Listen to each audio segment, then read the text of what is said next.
शिवपुराण रुद्र संहिता सदरो। आज शिवपुराण रुद्र संहिता में आपको देवी उमा का हिमवान के हृदय तथा मैना के गर्भ में माना, गर्भस्था देवी का देवताओं के द्वारा स्तवन, उनका दिव्य रूप में प्रादुर्भाव, माता मैना से बातचीत तथा नवजात कन्या के रूप में परिवर्तित होना। आज इसकी कथा कहूँगा। सदनों, आप इस चैनल को लाइक एंड सब्सक्राइब जरूर करें। कथा सुनिए। ब्रह्मा जी कहते हैं, नारद, तदंतर मैना और हिमवान आदरपूर्वक देव कार्य की सिद्धि के लिए कन्या प्राप्ति के हेतु वहाँ जगजननी भगवती उमा का चिंतन करने लगे। जो प्रश्न होने पर संपूर्ण अभिष्ट वस्तु को देने वाली है, वे महेश्वरी उमा अपने पूर्ण अंश से गिरिराज हिमवान के चित्त में प्रविष्ट हुई। इससे उनके शरीर में अपूर्व एवं सुंदर प्रभा उत्तर आई। वे आनंदमग्न हो अत्यंत प्रकाशित होने लगी। उस अद्भुत तेजो राशि से संपन्न महामना हिमालय अग्नि के समान अदृश्य हो गए थे। तत्पश्चात सुंदर कल्याणकारी समय में गिरिराज हिमालय ने अपनी प्रिया मैना के उदर में शिवा के उस परिपूर्ण अंश का आधान किया। इस तरह गिरिराज की पत्नी मैना ने हिमवान के हृदय में विराजमान करुणानिधान देवी की कृपा से सुखदायक गर्भ धारण किया। संपूर्ण जगत की निवास भूता देवी के गर्भ में आने से गिरिप्रिया मैना सदा तेजो मंडल के बीच में स्थित होकर अधिक शोभा पाने लगी। अपनी प्रिया शुंभांगी मैना को देखकर गिरिराज हिमवान बड़ी प्रसन्नता का अनुभव करने लगे।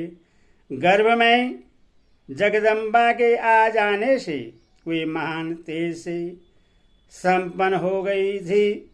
मुने उस अवसर में विष्णु आदि देवता और मुनियों ने वहां आकर गर्भ में निवास करने वाली शिवा देवी की स्तुति की और तदंतर महेश्वरी की नाना प्रकार से स्तुति करके प्रसन्नचित्त हुए।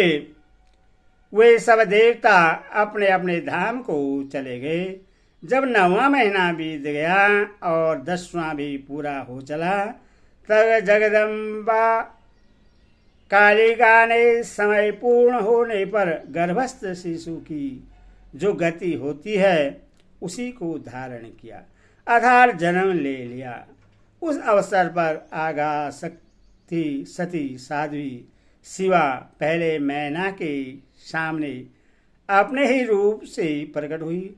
बसंत ऋतु में चैत्र मास की 9वीं तिथि को मृगशिरा नक्षत्र में आदि रात के समय चंद्रमंडल से आकाश गंगा की भांति मेनका के उद्धर से देवी शिवा का अपने ही स्वरूप में प्रादुर्भाव हुआ।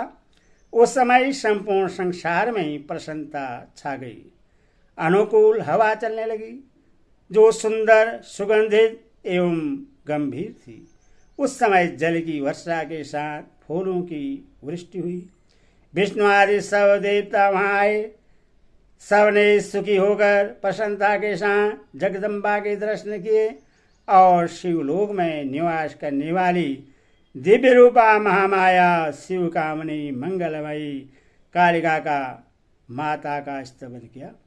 नारद जब देवता लोग स्तुति करके चले गए, तब मेनका उस समय प्रकट हुई नील कमल दल के समान कांति वाली श्याम वर्णा देवी को देखकर अतिशय आनंद का अनुभव करने लगी।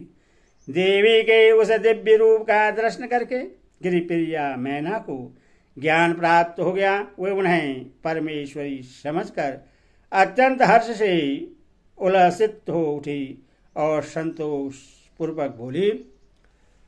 मैना ने कहा, जगदम्बे, महेश्वरी, आपने बड़ी कृपा की जो मेरे सामने प्रकट हुई। अंबिके, आपकी बड़ी शोभा हो रही है। शिवी, आप संपूर्ण शक्तियों में आगाह शक्ति तथा तीनों लोगों की जननी हैं। देवी, आप भगवान शिव को सदा ही प्रिय हैं तथा संपूर्ण देवताओं से प्रशंसित पराशक्ति हैं। महेश्वरी, आप कृपा करके और इसी रूप से मेरे ध्यान में स्थित हो जाएं, साथ ही मेरी पुत्र के अनुरूप प्रत्यक्ष दर्शन रूप धारण करें। ब्रह्मा जी कहते हैं, नारद, पर्वत पत्नी मैना की यह बात सुनकर अत्यंत प्रसन्न हुई। शिवा देवी ने उस गिरिप्रिया को इस प्रकार उत्तर दिया। देवी बोली, मैना, तुमने पहले तत्परता पूर्वक मेरी बड़ी सेवा की थी। उस समय तुम्हारी भक्ति से प्रश्न हो मैं वर देने के लिए तुम्हारे निकट आई।